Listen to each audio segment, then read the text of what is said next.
Good morning, Flagler County. I'm Rich Carroll. You're listening to Flagler's Morning News on Thursday, April 13th.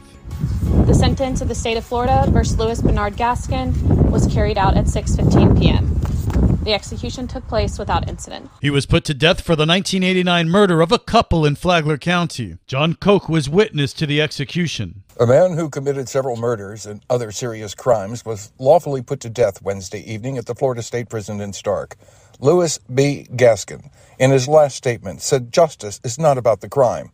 It's not about the criminal. It's about the law. And that was the last words he basically said.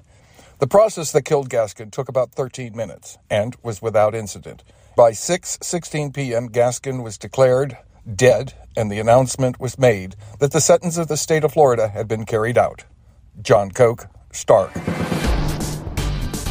This local news is a service of Flagler County's Toyota dealer, Beaver Toyota, US 1 St. Augustine, here to wow you. We're uncomfortable with the magnitude of the percent increases. Palm Coast residents are going to see their stormwater bills go up, and that's got Mayor David Alfin and others on council concerned. A consultant the city hired to analyze stormwater needs is recommending a more than 100% increase in stormwater rates over the next 4 years. That would double current bills from $22 to $45 a month.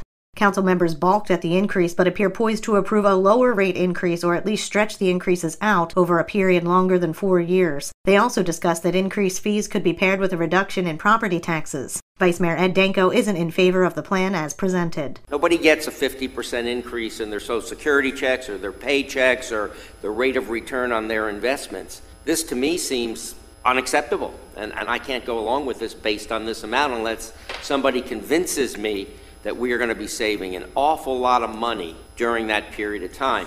And rolling back our taxes just to give relief to another tax we're putting over here is completely unacceptable. Councilwoman Teresa Pontieri called this an investment. This isn't something that we're saying, okay, we need to fix issues right now with these monies. This is investing in the future of the health of our city going forward so that we don't have these last minute things come up and cost our residents a lot more money, because now, God forbid, government is being proactive rather than reactive. And so I would rather put us in a position and our residents in a position of actually being proactive about these things than reactive. And I feel like this is what we could be doing here. The city last doubled stormwater rates over a 5-year period beginning in 2018. A decision on new rates will likely be made sometime this summer. From the WNZF Newsroom, I'm Amy Cherry.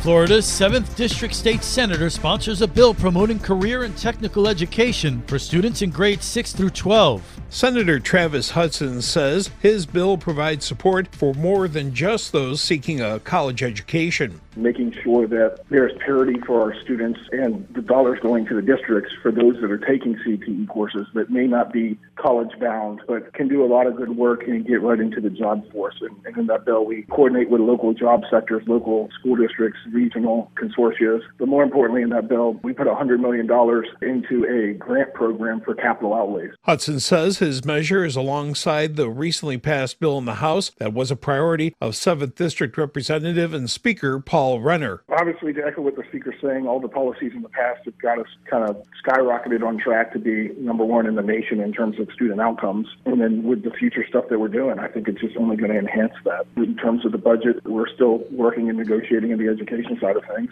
I've got a very confident feeling that we're going to figure out how to land the plane and make sure that not only are we helping the students, but also the school districts as well. Last year, over 100,000 Florida students earned credentials across 17 career and technical education pathways. For Flagler's Morning News, I'm Rich Petchke. Improvements to Waterfront Park in Palm Coast are coming along. Karen Johnson has an update. Waterfront Park construction for enhancements are making progress as canal dredging is complete and stockpiled dirt has been relocated for future capital improvement project use at Southern Recreation Center. Eric Gibo, stormwater and engineering architect for the city of Palm Coast, has more important details. The next step in the process is the installation of underground stormwater system, which will help protect the park from flooding. The project is currently on schedule and we are slated for completion sometime in mid-August. Eric says residents are still able to access the shell path while the construction is ongoing. For Flagler's Morning News, I'm Karen Johnson.